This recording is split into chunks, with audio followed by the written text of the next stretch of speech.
염성아 회장님 오랜만에 오셨습니다. 네, 안녕하세요. 항상 염성아 회장님 뵈면 뭐라도 먹으면서 해야 될 것 그러니까요. 같은데 아우, 요즘에 저희가 그 도시락 라이브를 안 하다 보니까 반갑습니다. 네. 또 오늘은 이제 오늘 며칠이지? 1월 22일 월요일 예, 함께 하고 있습니다.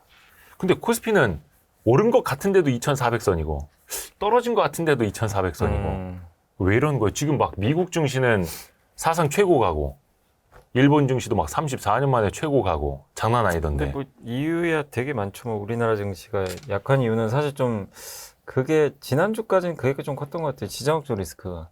뭐 북한 도발 이슈도 좀 있었던 것 같고 홍해 문제도 해결 아직 안 됐잖아요. 네네네. 그런 이제 지정학적 리스크에다가 거기다가 이제 중국에서 요즘에 외국인들 돈 많이 빼고 있잖아요. 아, 그 중국 뺀 증시. 돈들이 사실 우리로 왔으면 좋은데 네. 일본 증시로 가는 것 같더라고요. 옆나라 일본은 지금 계속 신고가 내고 있고, 네. 예. 그 상황에서 또 우리나라 같은 경우는 삼성전자가 실적이 좀 안 좋게 나오다 보니까 네. 거기서 실망을 했는데 문제는 지금 2차 전지 섹터가 실적이 되게 안 좋은데 작년에 오를 땐 좋았는데 이들이 너무 시총이 커졌어요. 근데 지금 2차 전지가 좀 분위기가 상당히 안 좋거든요. 아, 거기에서 약간 지수에 대한 영향도 많이 주는 거네요. 그러니까 이들이 뭐 그냥 뭐 안 빠지고 오르지 않고 그냥 가만히만 있어도 지수는 플러스가 될 텐데 아, 이게 그냥 사실 오늘 1월 22일 날 2차 전지가 폭락을 해버렸잖아요. 뭐 에코프로 비하면 10%. 그러니까 해외에서 들려오는 전기차나 배터리 관련 뉴스들이 좀 악화 일로로 가고 예, 있죠. 사실 근데 이게 이런 뉴스가 새로운 건 아니에요. 음. 이미 작년에도 계속 있었던 이슈고 네. 포드가 뭐 F150 라이트닝 뭐 절반 줄인다. 아, 사실 이것도 이미 그 전에 좀 통보했다라는 그런 보도들도 있었거든요. 네. 근데 이제 오늘 같은 날 이제 투자 심리가 좀 안 좋은 상태에서 그냥 매물이 저는 좀 쏟아진 게 아닌가. 근데 문제는 이게 삼성전자나 하이닉스가 이들 빠진 만큼 그냥 급등을 해버렸으면 지수가 올랐겠죠. 네. 근데 그건 또 아니에요. 그것도 아니고. 빠진 만큼 또 반도체가 못 올라가다 보니까 그러니까 우리나라만의 이건 특수한 상황이죠 지금. 그러니까 작년에 그 대표님도 기억하시겠지만 우리나라 코스닥이 제일 많이 올랐었잖아요 상반기에. 아, 그죠. 그 이유는 배터리 때문이잖아요. 네네네. 예, 근데 그게 지금은 역으로. 부메랑이. 예. 그래서 그 역풍이 지금 좀 불고 있다. 그래서 여러 가지 그 리스크 요인들이 우리나라 시장에 지금 이제 1월 달, 지금 1월 달에만 한 7, 8% 정도 빠진 그렇죠. 것 같은데 지금 국내 증시가 이렇게 부진한 이유가 아닌가 이렇게 좀 판단을 하고 있어요. 그러니까 옆 동네는 최고치 가고 있고 저 지구 반대편에서도 최고치 가고 있고 한데 우리만 계속 이러고 있고. 근데 이제 12월에는 그야말로 산타랠리가 좀 왔었잖아요. 네네. 그게 이제 1월에 거의 다 뱉어내고 있는 상황인데 12월만 하더라도 야 3월에는 금리 인하하겠다. 막 금리 인하 가능성 막 페드워치 보면 막 90%까지 가고 막 이랬다가 최근에는 한 30%나 되나요? 그래서 3월에 금리 안 내리겠는데 또 이렇게 내려와 있고. 그러면 이 상황에서 투자자들은 좀 어떻게 해야 됩니까? 좀 보수적으로 대응을 해야 될까요? 근데 이제 이게 시장 보면 되게 현상을 보시면 많은 분들이 그럴 거예요. 작년 가을도 그렇고 22년도도 그렇고 네. 시장이 항상 피벗 기대하다가 무산되면 어떻게 됐죠? 장이 그냥 박살이 났어요. 꺾였고. 근데 지금은 피벗을 하긴 할 텐데 생각보다 좀 이게 속도가 좀 느릴 것 같잖아요. 지금 네. 분위기 자체는 연준 위원들도. 근데 증시는 전혀 신경을 안 쓰고 있어요. 그러니까 증시. 미국 증시는 지금 사상 최고치니까. 네, 그냥 뭐 피벗 속도가 늦어져도 아니 상관없어. 약간 이 느낌 있죠. 거의 뭐 금리 네. 3월에 안 내려요? 뭐 알았어요. 우리 갈게요. 맞아요. 약간 가고 이 있고. 느낌이에요. 근데 그 이유가 뭐냐면 일단은 어쨌든 금리 인상은 끝났다고 선언을 했거든요. 인상은 끝났어요. 근데 그건 그 전에 그건 피벗은 금리 인상 선언을, 그러니까 중단 선언 안 한 상태에서 네. 시장이 너무 앞서간 거죠. 근데 그 상황에서 작년 9월에 기억하시죠? FMC에서 금리 한 번 더 올린다. 아, 그렇게 예, 좀 그래서 시장 놀래버렸잖아요. 위협성. 예. 예. 근데 이번 12월에는 아예 연준 의장이 직접 얘기를 했잖아요. 금리 인상 끝났다. 예. 그렇게 했기 때문에, 그러니까 올해 몇 번을 하건 간에 시장은 일단, 어찌 됐건 올해는 인하 아니냐. 뭐 한 번을 하건 간에 인하고, 그 다음에 또 한 가지가 인하하는 이유가 되게 중요한데, 금리 인하를 할 때 과거에도 보면은 그 경기가 안 좋아져가지고 금리 인하 한 적이 몇 번 있었잖아요. 네. 뭐 옛날에 금융위기 때도 있었고, 그럴 때는 증시가 다 안 좋았어요. 그렇죠. 경제 대부분 자체가 부러졌어요. 망가질 수 있으니. 예. 근데 지금의 금리 인하는 아마 많은 분들이 생각하실 거예요. 미국 경기가 안 좋아져서 금리 인하하는 게 아니잖아요. 그렇죠. 흔히 뭐 보험성 금리 인하라고 많이 얘기하는데 물가가 지금 3%대인데 금리가 5.5니까 좀 높은 상태죠. 그렇죠. 물가에 비해서. 네, 그러니까 그렇죠. 이거를 정상화시키는 거예요, 그냥. 아, 그러니까 4%까지 내려도 물가보다 높아요. 음, 그렇기 때문에 그 정도 낮추는 거는 이제 합리적으로 보는 거죠. 음. 그러니까 물가 안정화로 인한 금리 인하니까 시장은 이제 경기가 안 좋아져서 인하하는 게 아니지 않냐. 그리고 생각보다 지금 미국 기업들 보면 이번에 뭐 물론 이제 미국 기업은 아니라 TSMC가 너무 좋은 실적을 네. 냈고 그다음에 이제 뭐 앞으로 많은 빅테크도 실적 발표를 할 텐데 미국 기업들의 실적은 현재까지는 좀 견조한 편이고 또 AI가 그렇죠. 이제 시작이잖아요. 근데 이걸 이끄는 업체들이 시총이 그냥 뭐 넘사벽이잖아요. 너무 크니까. 그러니까 당장은 AI 관련된 실적이 없어도 네. AI 관련된 어떤 투자 심리가 너무나 좋으니까 미국 맞아요. 주식 뜨거운 거고요. 그래서 금리 인하를 안 하는 것도 아니기 때문에 결국엔 금리 인하 3번 하느냐 6번이나 하느냐는 시장에서 그냥 별로 지금 중요하게 생각은 안 하고 있다. 그래서 연준 위원들이 자꾸 좀 매파 발언을 해도 네. 제 생각엔 시장이 전혀 안 먹히는 좀 그런 상황인 것 같아요. 근데 미국 증시는 엑셀러레이터를 꾹 밟느냐 한 반만 밟느냐 요 차이고 대신에 브레이크는 안 밟는다라는 네, 거 시장은 알고 네. 있는 거고 근데 우리 증시는 왜 계속 브레이크만 잡고 있지? 그러니까요. 답답해 죽겠어요. 얼마 전에 이베스트 투자증권 그 리테일 부문의 윤지호 대표님 염승화 이사님의 보스 아닙니까? 저의 바로 이제 보스죠 보스. 저의 생사 여타권을 쥐고 계시는 보스죠. 윤쌤 네. 님이 오셔가지고 일단 우리나라 애널리스트들의 2024년 실적 전망치가 너무 낙관적이다. 너무 높이까지 가 있다. 그래서 이게 조금 정상권으로 좀 내려오려면 시장도 조금 내려올 수밖에 없다. 그래서 어느 정도 올라갔을 때는 차익 실현을 해라라는 이제 박스권 네, 대응을 맞아요. 제 주문에 이야기를 해주셨는데 염의사님 일단 거기는 어떻게 생각하세요? 우리 윤쌤님한테 보스에게 정면으로 어떻게 반기를 좀 드시겠습니까? 그러니까 저는 이제 윤세님보다 좀 더 제가 더 낙관적이에요. 네. 사실은 저는 올해 증시 그렇게 나쁘게 안 보거든요. 어. 실제로는. 근데 이제 연초에 지금 이제 안 좋았던 거는 저는 이제 또 결정타 중에 하나가 삼성전자. 그러니까 이제 윤지호 네. 대표님 말씀대로 저도 작년에 그랬거든요. 올해 영업이익 전망치가 51.7%예요. 플러스. 그게 너무 높은 거죠, 사실은. 예. 그래서 이게 가능한가? 저도 사실 좀 그런 생각을 많이 했거든요. 그래서 당연히 윤지호 대표님의 이제 걱정도 그거예요. 항상 보면 그렇게 너무 높게 추정치가 올라가 있으면 하향 조정됐거든요. 네. 근데 그 우려가 진짜 현실화되고 있어요. 음. 최근에 계속해서 실적 추정치가 조금씩 내려오고 예, 있네. 내려오고 있는 상황이고 네. 여기 보시면 제가 자료를 네. 한번 가져와 봤는데 이 왼쪽에 보시면 이쪽에 이제 여기 하나증권에서 나왔던 자료인데 지금 실제 이 약간의 옅은 색 있죠. 이게 예. 영업이익이거든요. 이게 진한 게 이제 매출액인데 예. 다 꺾이고 있죠. 전망치. 연초 들어서. 예, 전망치입니다. 네. 그래서 요게 지금 작년 12월에는 또 분위기가 그렇게 나쁘진 않았거든요. 한참 좋았죠. 그러니까 네. 우리나라 증시도 야 어쨌든 내년에 전망 괜찮구나 했는데 연초에 삼성전자가 안 좋게 나오면서 실적이 빠졌고 거기에 2차 전지 LG엔솔이 네네. 충격파를 줘버렸죠. 아. 그러다 보니까 좀 실적 추정치가 이렇게 좀 내려오고 있는 상황인데 그러다 보니까 증시가 좀 안 좋게 흘러가고 있는 건 사실인데 다만 아직 올해 어떻게 될지는 사실 몰라요. 일단 좀 지켜보실 필요는 있고 그쵸 어디까지나 전망이니까요. 네, 전망이고 그리고 분명한 건 올해는 작년보다 좋거든요. 올해 플러스 나는 거를 의심은 안 해요. 근데 이제 다만 윤재호 센터 이 대표님 말씀대로 50% 시장이 기대하는데 그걸 맞춰줄 거냐 아니면 30%대로 그냥 낮은 상태로 성장을 할 거냐. 그럼 기대가 사실 많이 약화되는 거니까. 근데 그거를 지금 알 수가 없어요. 좀 더 지나봐야 되고. 근데 이게 지금 연초 이후로는 삼성과 LG엔솔이 실망을 줬는데 네. 지금 분위기는 좀 약간 바뀌는 게 뭐냐면 TSMC가 네네네. 너무 좋은 실적을 냈고요. 또 전망치도 되게 좋게 네, 제시했잖아요. 올해 20% 성장하는데 예. 그럼 삼성 파운드리에 그게 나쁘게 작용할까? 아. 거기다가 하이닉스가 원래 4분기 적자 전망을 하고 있는데 네. 지금 추정치가 바뀌고 있어요. 흑자로. 그래요? 네, 2천억 정도 흑자 날 것 같고 원래 한 10조 정도 올해 예상을 했거든요. 영업이.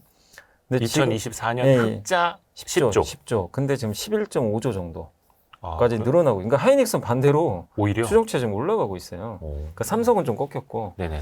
근데 삼성이 좀 이번에 실적 안 좋았던 게 메모리가 안 좋은 게 아니고 파운드리가 안 좋았죠. 파운드리. 거기 적자 나가지고. 예.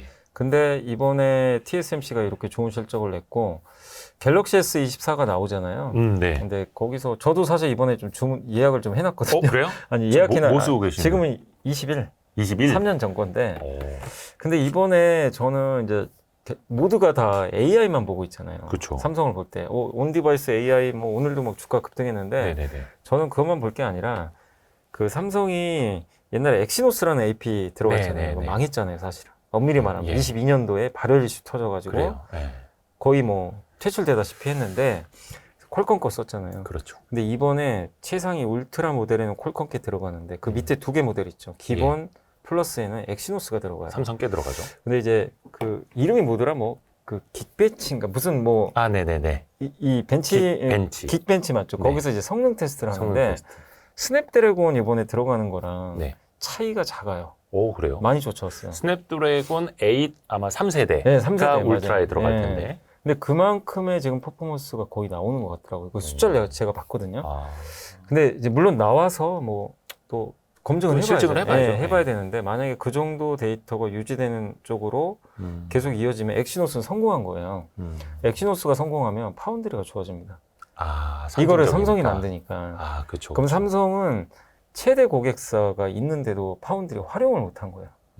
엑시노스 때문에. 근데 엑시노스가 이게 검증이 되면 파운드리는 자동적으로 좋아지고 또 내년엔 더 기대를 할 수가 있겠죠. 네네. 그럼 이거는 우리가 기대하지 않았던 파운드리 쪽에 AI만 볼 게 아니라 엑시노스 모멘텀이 생길 수도 있거든요. 근데 이거는 제가 조심스러운 게 아직 지금 안 나왔어요.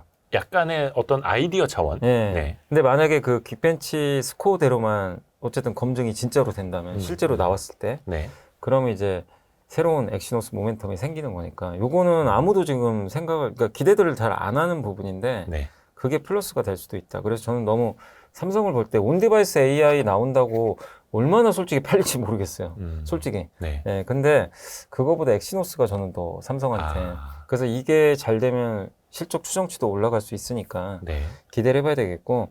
그리고 여기 또 데이터가 나와 있지만 한 번 네. 더 자료 좀 보시면 이게 우리나라 지금 일평균 수출 데이터 보시면 지금 이 검은색 선 쭉 올라오잖아요. 네네네네. 근데 한국은 어쨌든 수출이 중요하니까. 그렇죠. 저거 항상 김영익 교수님이 엄청 네. 강조하시는 건데. 근데 저게 가파르게 좀 오르고 있어요. 네. 그래서 1월 1일부터 20일까지 데이터도 2.2%또 증가했거든요. 그러니까 네네. 플러스가 계속 나고 있고, 그 다음에 요게 이제 현대차증권의 리서치에서 나왔던 자료인데 제가 흥미롭게 봤던 게 네. 반도체만 보지 말고, 왜냐하면 작년에 우리나라 이익 감소한 건 반도체 때문이잖아요. 아, 근데 저 제외해보자. 반도체 제외.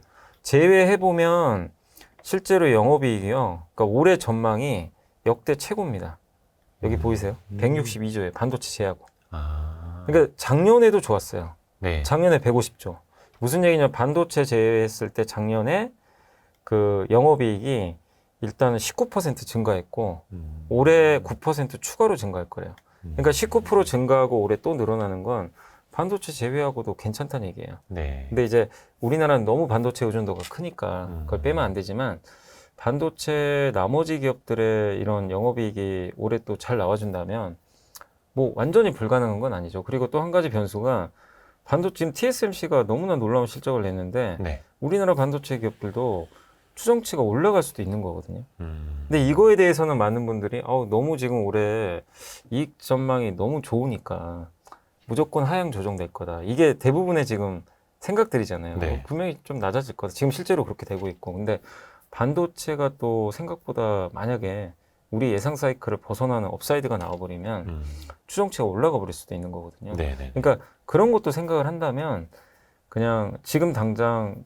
과거 패턴대로 기업이익이 추정치가 꺾이니까 올해도 뭐 뻔하네 이렇게 볼 게 아니라 한두 달은 더 보자는 거죠. 예, 그래서 이익에 대해서 저도 너무 낙관적이라고 시장이 보고 있는 건 사실이지만 올해 반도체 사이클이 어떻게 전개될지는 사실 예측하기 되게 어렵거든요. 분명 업사이클은 맞는데 강도가 어떻게 될지 모르겠어요. 더 나올지. 근데 그거를 지금 우리가 뭐 어떻게 알겠어요, 사실은. 네, 지금 당장 모르니까. 그래서 지금 주식시장이 많이 떨어져 있잖아요. 네. 2,400까지 떨어진 상황에서 너무 이거를 뭐 나쁘게만 보지 말자. 설사 이게 우리가 예상한 만큼 안 나오더라도 그걸 지금 이미 주가는 또 선반영을 또 하고 있잖아요. 사실. 그렇죠, 예, 그렇죠. 그렇기 때문에 지금 지수대에서는 너무 이익에 대해서 우려할 필요는 없지 않을까 이렇게 좀 생각을 하고 있습니다. 그러니까 이것도 지난번에 뭐 윤지호 대표님도 말씀해 주셨습니다만 똑같은 실적 전망일 때 이거를 2,600선 가서 보는 거랑 예. 2,400 초반에서 보는 거랑 또 다르다는 다르죠. 거죠. 그래서 예. 주식 투자 항상 이제 상대적으로 생각을 하셔야 되는 거고요. 음. 그러면 근데 여기서 반도체에도 이야기해 주셨고 반도체 제외한 실적 전망치도 이야기를 해 주셨는데 상대적으로 연초부터 변동성이 굉장히 큽니다. 휘용청해요. 그러면 상대적으로 이 변동성이 커진 장세에서 조금 불확실성이 그래도 좀 적다. 불확실성 낮은 안정적인 섹터를 좀 꼽아볼 수 있을까요? 저는 그냥 음식료 같아요. 음식료. 변동성 적은 것. 그래서 사실 음식료가 4분기 실적은 생각보다 그렇게 좋지는 않을 거예요. 근데 네. 올해 상반기를 좋게 보는 게 사실 이제 변동성이 적다는 건 두 가지죠. 실적하고 주가. 예. 둘 다 뜻하는 건데 사실 아시겠지만 주가 변동성은 별로 없잖아요. 음식료가. 원래 네. 그 라면 빼고는. 예. 라면은 작년에 워낙 성장을 해가지고 근데 이제 대부분의 종합식품 회사라든가 뭐 제일제당도 그렇고 우리나라 기업들 보면 요즘에 주가가 안 움직여요. 그냥 오르락 내리락 이제 박스권에 좀 갇혀 있는데 네. 근데 이게 결국 주가가 지금 굉장히 저평가되어 있는 것도 음식료가 사실인데 올라갈 수 있는 사실 모멘텀이 그동안 없었죠. 왜냐하면 고물가가 올랐었고 그렇죠. 거기다가 지금 그 환율 올라가다 보니까 이게 당연히 안 좋게 작용하고 예. 그다음 내수 경기 좋은 것도 아니고 그렇죠. 그렇죠. 해외 쪽에서 잘 나가는 기업들은 몇 개 안 되잖아요.